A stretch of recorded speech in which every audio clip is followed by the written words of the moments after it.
Hello, everybody. My name is Danny K, and this is Off the Chain, where we talk all things blockchain. Today, I've been gone for quite some time, but today I actually am starting a small little mini-series where I'm basically going to be talking about a number of different tokens that I think are interesting, that I would like to keep an eye on. For full transparency purposes, some of these tokens I own, some of them I don't, some of them I plan on owning.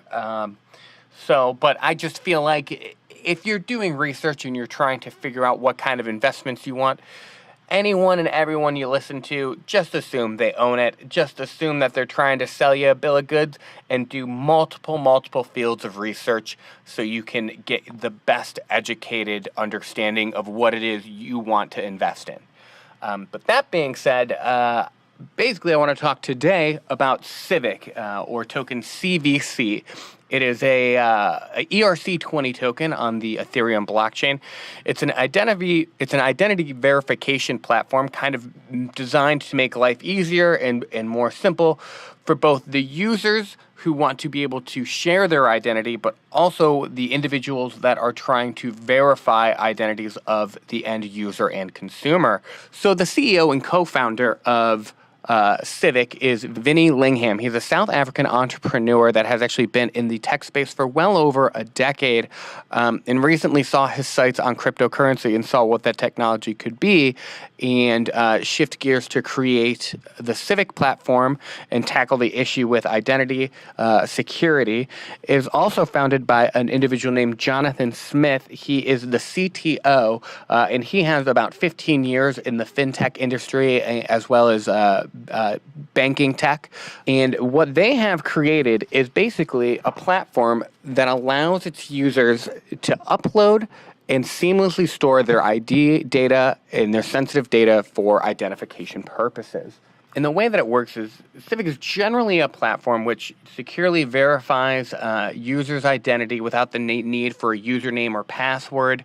It doesn't store it in a single centralized location, helping it become immutable from large hacks.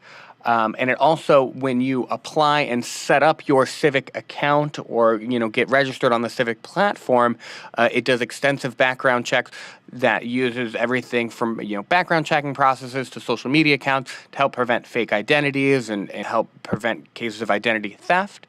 So there are basically three parties. There's the identity requester, the individual that wishes to request the user's identity. There's the user, the person who's obviously trying to distribute their identity in a secure and convenient way. And then in some cases, there's also a trusted third-party validator who validates the identity and the data being transferred. The validator generally tends to verify the user's identity during the exchange process and the registration process. They generally store the data in hashes that are non-decryptable on the blockchain. So when the requester requests the identity of a user, basically the validator comes in and can simply exchange Civic tokens, the CVC tokens, for the data with the consent of the user. So what this creates is a very seamless, secure, and easy way for companies and background check agencies to verify, if someone is opening up a credit card or a loan, or if someone wants to run a background check for a job. This is a really convenient and secure way for people to access that kind of information and that kind of data without running the risk of a third party coming in and stealing that data, or without the risk of someone committing, say, like identity theft or identity fraud.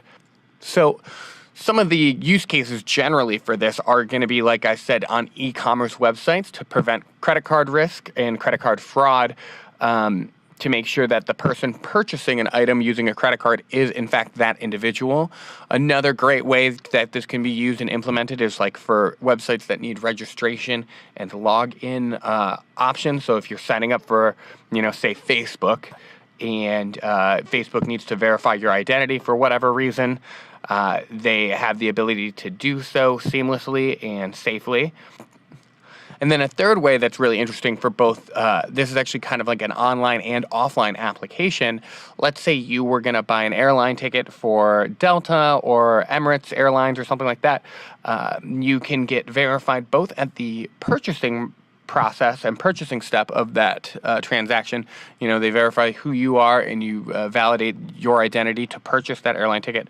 And then also during boarding and checking in, that can be used in an offline setting when you are trying to verify who you are and get on to the plane. Kind of interesting. In fact, there's another use case that I saw, and I'm not 100% sure if this is currently being implemented or something that is a proof of concept. Another kind of offline in the real world scenario is age identifying vending machines. So the image I saw was a vending machine of Budweiser with a whole bunch of different alcohol beverages in it. And if you are signed up in the Civic network, you log in, you verify who you are with your tokens, and they verify that, yes, you are in fact this individual, and you can go ahead and purchase, alcohol when you're 21 or up or 18 and up in certain countries. So that's definitely something I think is very interesting. A lot of people don't really recognize or realize how big of an issue identity verification is, and as well as identity protection. So I guess a lot of people ask, okay, so what is the point? Why do we need to use blockchain to create a new way to verify IDs? Don't we have background checks that work just fine?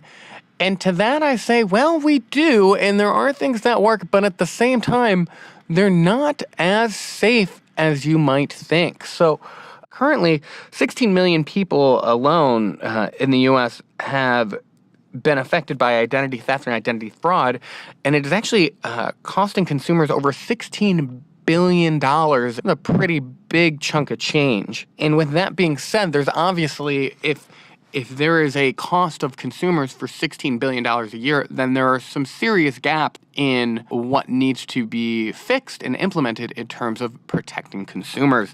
And another thing to consider, and why this decentralized option is such a great way to go about this, is if you think about the current centralized options that we have, consumer reporting data, perfect example, I believe it was 2017 or 2018, the Equifax hack.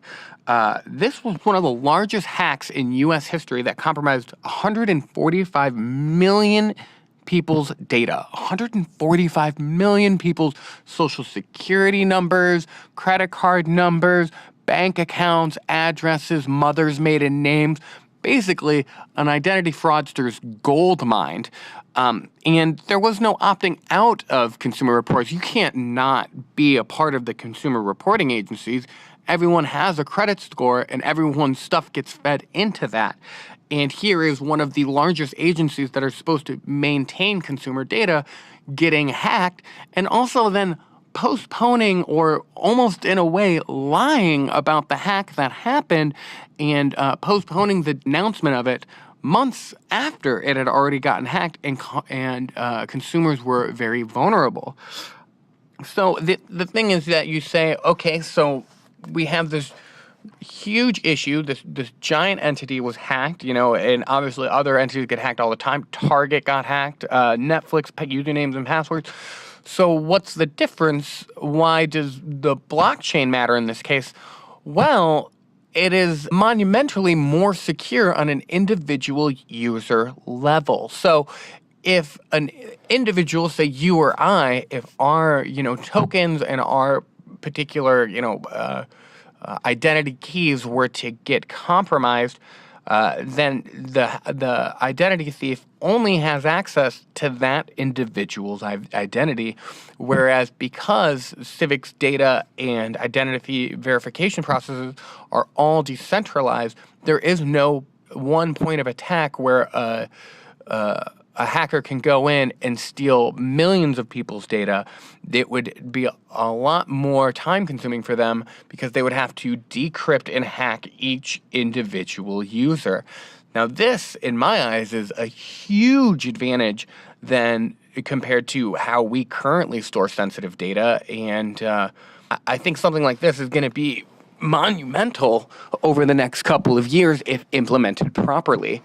So, what else is in store for Civic? Well, they do have a couple of other different items that they are working on. So right now, one of the things that they are working on that I found to be interesting is they are trying to implement and create KYC, know your customer solutions for ICO registrations. ICOs is like a big thing here in the United States. There's a lot of issues with the SEC and making sure that people that are involved and people that shouldn't be involved are not involved, and making sure that both the company and the individuals investing in that company are in doing so within the right frame, within the right limits of what our government allows. Whether you agree with government involvement or not, that is unfortunately the case. So they are actually putting together some KYC solutions using identity verification to allow users to easily get access to various ICOs, being able to register with them and then invest in a very easy, seamless, safe, and secure way. Another thing that they are also working on is, like I said, the Civic ID implemented vending machines. That to me is an interesting take on the ability for you to vend, whether it's cigarettes, alcohol, marijuana in some states that have age restrictions. Well, here's a great way to get those products to consumers of age with a very secure way to make sure that these aren't getting into the hands of people that they shouldn't. So now that you know a little bit more about Civic, what they are, what they're trying to accomplish, let's take a look at some of the market metrics. It was launched in July of 2017 and has about 1 billion tokens in circulation. I believe about 330 million of that have been given to the company for funding their project, as well as funding the ICO. It is traded on a number of exchanges, including Coinbase. Love them or hate them, but they are kind of a big contender, and it's still kind of a big deal to get listed on that exchange, whether you like Coinbase or not. But the all-time high was at around $1.65 to $1.70, depending on what exchange you looked at, and that was back in, I believe, that was back in January of 2018. Since then, it's taken quite a hit. It's currently down from its all-time high about 96%, resting at a comfortable 5.25 cents. That's 0.0526 cents in USD terms.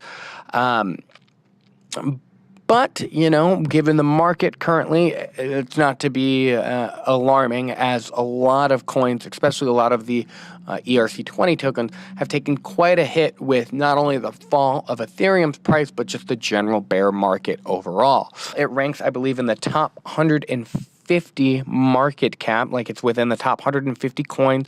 Right now, as of recording this, I think it's a rank 145, which obviously changes every day.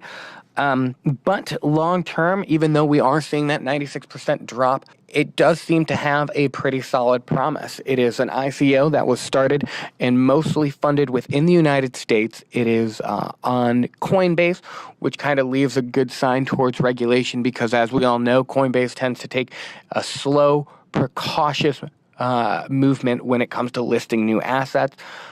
It has a really good use case in terms of solving the identity protection issues and issues within that industry. And with, obviously current centralized solutions proving to be less than desirable, this is something that I think, if implemented, could actually cause a great deal of advancement and help in the financial world, in the medical world, when it comes to verifying and processing the identities for individuals on both a consumer and corporate level. For me, currently, full transparency, I think I own about $15 worth of Civic. I do plan to buy some over the next 2 to 3 months. Please remember, none of this is investment advice. Please do your own research. Assume that I'm shilling a coin and all I'm trying to do is pump my bags. And the best way to protect yourself against things like that is by researching multiple sources. So please do additional research. Take all this information for educational and entertainment purposes only. I'm not a financial advisor. I do not carry any type of fiduciary responsibility to my listeners, though I care about my listeners quite a great deal, that I want to provide you with the best information that I possibly can. So please always be safe and use as much resources as you can to get the best possible information. And with that, I think we are done. This is the first video of many that I'm planning to do, doing a kind of a quick dive into various tokens in the crypto space. If you have a coin that you would like me to review or do some research on, please leave your comments in below and let me know, and I will get on it. I have a list right now of about 20 to 25 that I'm going to be doing over the next 3 weeks. If you could, please give me a like, a comment, or subscribe, or all three. It definitely helps me. It'll definitely help you get more access to good content. Please check back if you found this information helpful. Great. I appreciate it. I'm here to help, here to grow the space. Also, if you think Civic is something that you would use on a consumer level, let me know. Let me know your thoughts. Let me know if you've ever had an issue of identity theft or identity fraud that was like a pain in the ass that you had to take care of. Leave your little comment in below. Again, my name is Danny K. Thank you for listening. This is Off the Chain, where we talk all things blockchain. I will see you next time.